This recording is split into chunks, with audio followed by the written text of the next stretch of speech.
The story opens in the bridge of the Galactic Alliance flagship Dominion.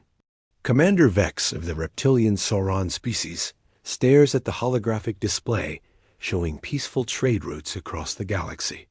The Alliance has maintained order for over 300 years since the Great Wars ended. Suddenly, Sensors Officer Kiro, a four-armed insectoid from the Mantis colonies, reports an impossible reading. A massive energy signature has appeared at the edge of Sector 7, something larger than any known vessel. The signature doesn't match any Alliance database. Admiral Torrens, the elderly leader of the bird-like avian fleet, dismisses it as a sensor error. But when 3 more detection posts confirm the reading, panic spreads through the command center.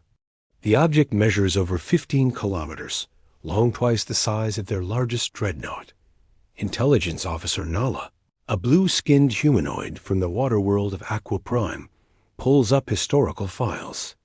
She discovers references to an extinct species called humans from a distant system called Sol. These beings supposedly destroyed themselves in nuclear war 500 years ago. But the energy readings suggest otherwise. A massive ship bears primitive fusion signatures mixed with unknown technology. Commander Vex orders all Alliance fleets to yellow alert as reports flood in from across the galaxy. They realize this isn't just one ship, it's an entire human fleet emerging from deep space. The part ends with the mysterious human battleship broadcasting a simple message in broken galactic standard. This is Captain Stone of Earth Vessel Retribution. We seek the ones who burned our worlds.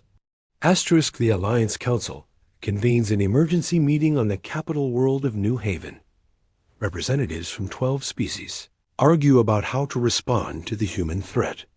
The proud warrior race of Drakens wants immediate military action, while the peaceful ethereals suggest diplomatic contact. Meanwhile, Captain Stone stands on the bridge of the Retribution, studying star maps with his crew. His ship is a massive fusion of salvaged alien technology and human engineering built from the wreckage of their destroyed colonies. The humans have spent centuries learning, adapting, and preparing for this moment. First, Officer Adams reports that their long-range scouts have identified over 200 Alliance military installations across 50 systems. The humans have been watching, learning the Alliance's weaknesses while remaining hidden in the void between stars. The Alliance sends Ambassador Race, a diplomatic crystalline being, aboard a small shuttle to make first contact. As Race approaches the human fleet, he's amazed by their ship design, brutal, functional, with weapons that seem built for one purpose: war. Captain Stone agrees to meet in the shuttle bay. When Ambassador Race sees the humans for the first time, he's struck by their resemblance to several Alliance species. Yet there's something different in their eyes, a hardness forged by centuries of survival. Stone tells their story. 500 years ago, the Alliance discovered Earth during their expansion. Fearing human aggression and rapid technological growth, they secretly funded rebellions and provided weapons to warring nations. When humans achieved nuclear capability, the Alliance manipulated them into global war, believing they would destroy themselves. But some humans survived in hidden colonies and generation ships. They've spent 5 centuries rebuilding, learning, and planning their return. Stone shows Race recordings of burned human worlds and extinct colonies, evidence of the Alliance's genocide. The part ends with Stone's ultimatum: you have 72 hours to surrender those responsible, or we begin taking them ourselves. The Alliance mobilizes the largest fleet in their history. Admiral Torrens commands 500 ships from 12 species, confident that superior numbers will overcome human technology. The Alliance has never lost a major battle. However, their intelligence reports worry military commanders. Human ships show unusual energy readings and weapon configurations. Their vessels appear designed for long-term deep space warfare, unlike Alliance ships built for system defense. On board the Retribution, Captain Stone reviews tactical data with his officers. The humans have studied Alliance warfare for decades, identifying weaknesses in their formations and technology. Their own ships carry experimental weapons developed from captured alien technology. The first skirmish occurs when Alliance patrol ships encounter human scouts near the Titan Nebula.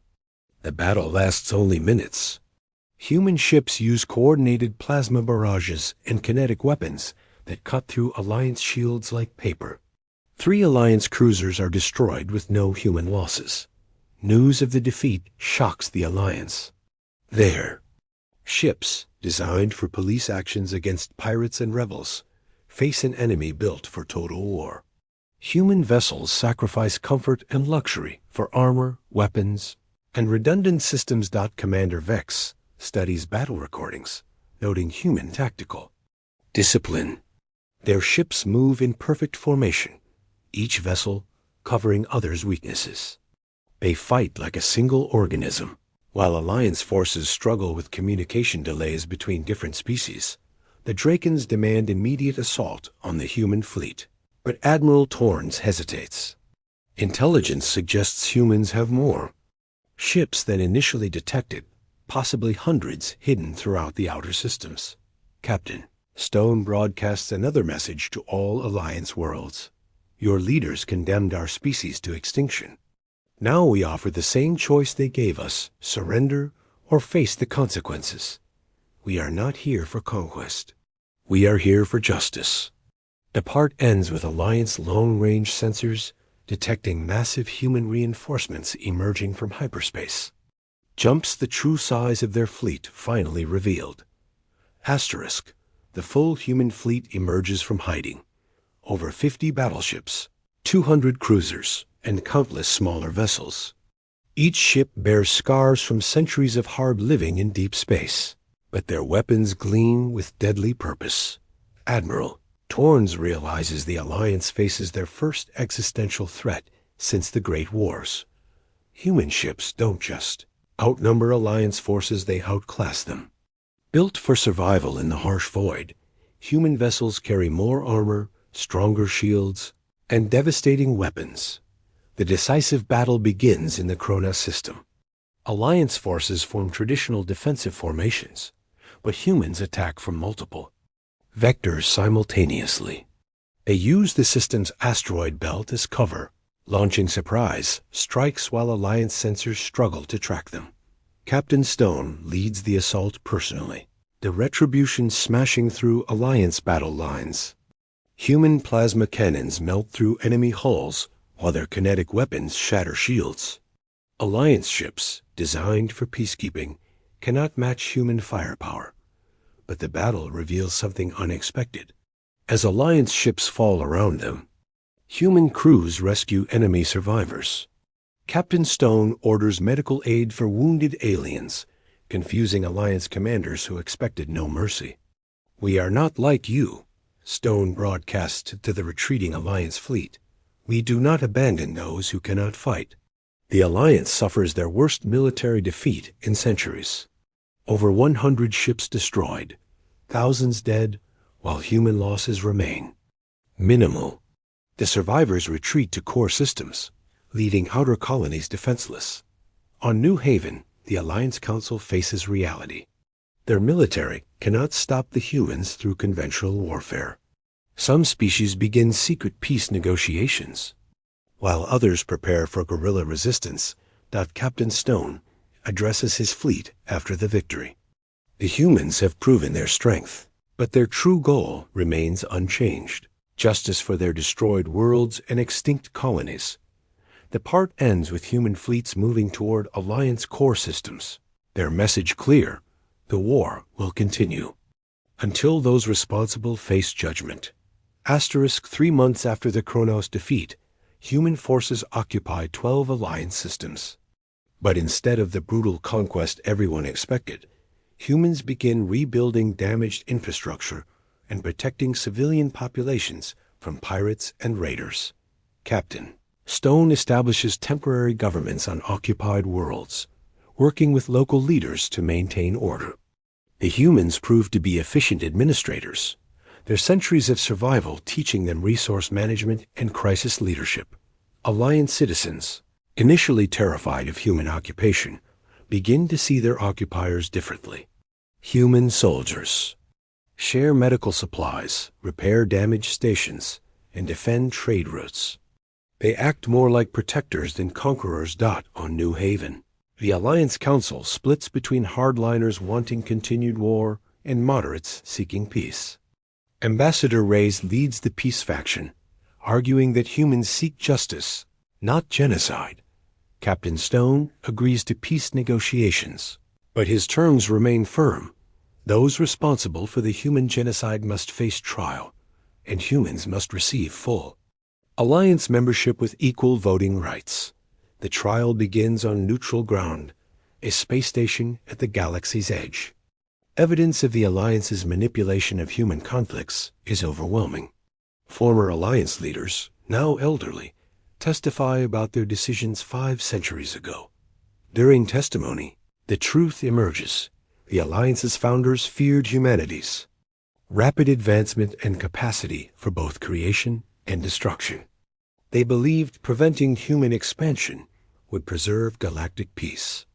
Captain Stone listens to their justifications with cold fury, but when his turn comes to speak, he surprises everyone. Your fear made you into the very thing you feared we would become, he tells the court. But unlike you, we will not repeat your mistakes. The verdict is unanimous, guilty of genocide. But Stone's requested punishment shocks the galaxy. The responsible parties must serve the remainder of their lives helping rebuild human colonies and establishing memorials for the extinct. The final scene takes place 1 year later. The Alliance has been reformed as the Galactic Federation, with humans as equal partners. Captain Stone, now Admiral Stone, stands with former enemies as they dedicate a memorial to human victims. But in his private moments, Stone studies star charts of unexplored regions.